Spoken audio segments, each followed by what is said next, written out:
प्रदान करेगा। ओकाजो उस नक्शे को देखकर थोड़ी सोच में पड़ गई कि आखिर क्या है ऐसा वहां पर।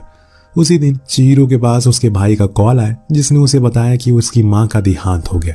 लेकिन ये क्या, न कोई आंसू न कोई गम। ऐसा लग रहा है कि चिहिरो को कोई फर्क ही नहीं पड़ा। यही होता है जब रिश्ते खत्म हो जाते तो हमें किसी के आने जाने का कोई गम महसूस नहीं होता। चिहिरो की माँ ने तो कब का उसे खुद से दूर कर दिया।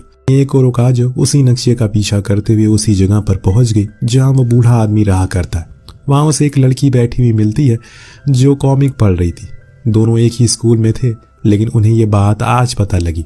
ओकाजो ने पूछा क्या तुमसे भी चिहिरो बात किया करती है? तो उसने कहा कि हाँ, हम यहीं बैठकर साथ में कॉमिक पढ़ते हैं। दरअसल चिहिरो ने जानबूझकर दोनों को मिलवाया क्योंकि दोनों ही एकदम अकेली है। यहाँ भी वही हुआ, कब उन दोनों के बीच में दोस्ती हो गई इन्हें पता ही नहीं चला। और शायद चिहिरो की भाषा में यही वो खजाना था जो हर किसी को नहीं मिलता। मिसेस ताई, जो कि उसकी ओनर की वाइफ थी, वो बहुत ही ज्यादा बीमार थी। चिहिरो उनकी बहुत इज्जत करती है, इसीलिए आए दिन उनसे मिलने के लिए जाती रहती है। एक दिन जब वो दोनों बैठे हुए थे तो ताई ने बताया कि उसकी तरह ही उनकी बेटी थी, लेकिन जब मैं उम्र दराज होने लगी तो मुझे बीमारियां लग गई। उसने मुझे अकेले छोड़ दिया।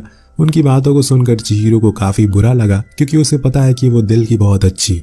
इसीलिए वो कहती है कि कोई बात नहीं, आज से मैं आपकी बेटी हूँ, आप मुझसे बातें करिए।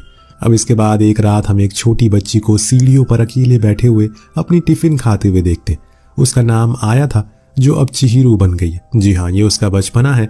तब से ही वो अकेली है, एकदम तन्हा। माँ होने के बावजूद उसे घर जाना अच्छा नहीं लगता। जो आज़ादी उसे इस खुली हवा में मिलती है वो कहीं और नहीं मिलती। तभी उसके पास एक वैश्या आती है जिसका नाम चिहिरो था। उसने कुछ ही पल में उसका नाम एकदम से बदल कर रख दिया। उसे खूब बातें करी जिससे कि आया हंसने लगी और तब से उसने खुद का नाम बदल कर चिहिरो रख दिया। जैसे जैसे कहानी आगे बढ़ती रहेगी हमें कुछ और किस्सों के बारे में पता लगता रहेगा। अब देर रात काम से लौटकर वो खाना खाने एक कैफे में जाती है, जहां उसने देखा कि दो लोग आपस में लड़ाई कर रहे हैं। वजह पूछने पर उस बंदे ने बताया कि वो आदमी मेरी कमजोरियों का मजाक बना रहा है, जैसे मेरे पिता बनाते थे। उन्होंने बचपन से मेरा शारीरिक इस्तेमाल किया, फिर मुझे ऐसी हालत में छोड़ दिया। चिहिरो उसके करीब जाने लगी ताकि उसका मन हल्का हो सके। यहाँ हमें पता चलता है कि चिहिरो किसी को सिर्फ मन से नहीं बल्कि शारीरिक रूप से खुश करने के लिए भी किसी हद तक जा सकती है। दोनों ने वो रात साथ में गुजारी और फिर अगले दिन चिहिरो अपने घर आ गई। सही कहा है, उसके जैसा कोई नहीं है इस संसार में। अब एक रात उसके पास उसकी वही पुरानी दोस्त मेजर आई।